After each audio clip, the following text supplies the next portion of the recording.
तुम मुझे खून दो, मैं तुम्हें आजादी दूंगा।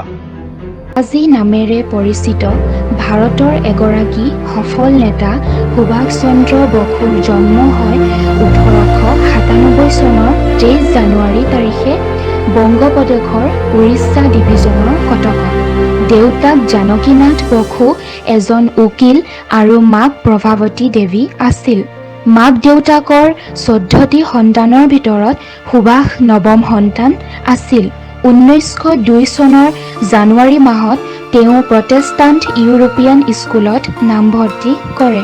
তেওঁ কলিকতা বিশ্ববিদ্যালয়ৰ স্কটিক চাৰ্চ কলেজৰ পৰা 1918 চনত দৰ্শনৰ স্নাতক ডিগ্ৰী লাভ কৰে। 1920 চনত তেওঁ ভাৰতীয় অসামৰিক সেৱাৰ পৰীক্ষাত অৱতীৰ্ণ হৈ তেওঁ 4ৰ্থ স্থান দখল কৰে।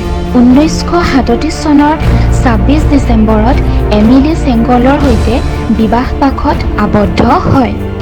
1920 চনৰ পৰা 1930 চনৰ সময়ছোৱাত সুভাষ চন্দ্ৰ বসু ভাৰতীয় জাতীয় কংগ্ৰেছৰ যুৱ শাখাৰ নেতা আছিল আৰু পিছলৈ 1938 আৰু 1939 চনত দুবাৰকৈ কংগ্ৰেছৰ সভাপতি হিচাপে নিৰ্বাচিত হৈছিল। মহাত্মা গান্ধীয়ে অহিংসাৰ নীতিৰে দেশ স্বাধীন কৰিব বিচাৰিছিল, কিন্তু সুভাষ চন্দ্ৰ বসুৱে স্বৰাজ সপক্ষে থিয় দিছিল আৰু ব্ৰিটিছৰ বিৰুদ্ধে হিংসাৰো পোষকতা কৰিছিল। ইয়াৰ বাবে তেওঁৰ মহাত্মা গান্ধীৰ লগত বিবাদ হৈছিল। 1925 চনত জাতীয়তাবাদীৰ বিৰুদ্ধে চলোৱা অভিযানত বসু গ্ৰেপ্তাৰ হৈ মাণ্ডালয়ৰ কাৰাগাৰত থাকিবলগীয়া হৈছিল আৰু 1927 চনত কাৰাগাৰৰ পৰা ওলোৱাৰ পাছত বসু কংগ্ৰেছ দলৰ সাধাৰণ সম্পাদক হয় আৰু জৱাহৰলাল নেহৰুৰ সৈতে স্বাধীনতা সংগ্ৰামত মনোনিৱেশ কৰে।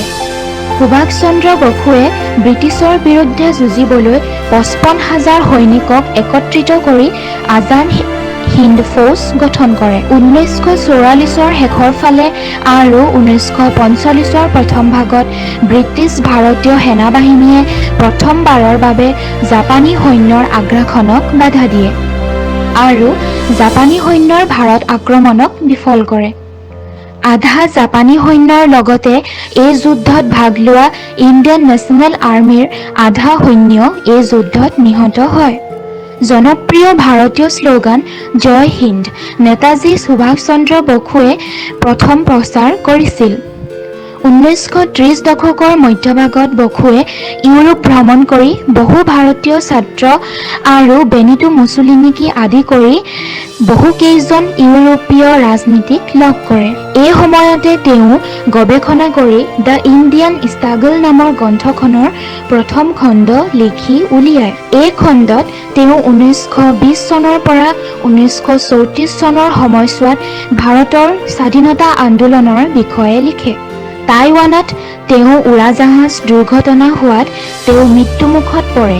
কিছুসংখ্যক ভাৰতীয়ই এই দুৰ্ঘটনাৰ কথা বিশ্বাস কৰা নাছিল, কাৰণ মৃত্যু কেতিয়া হৈছিল এতিয়াও তাৰ কোনো তথ্যসহ প্ৰমাণ কৰিব পৰা নাই।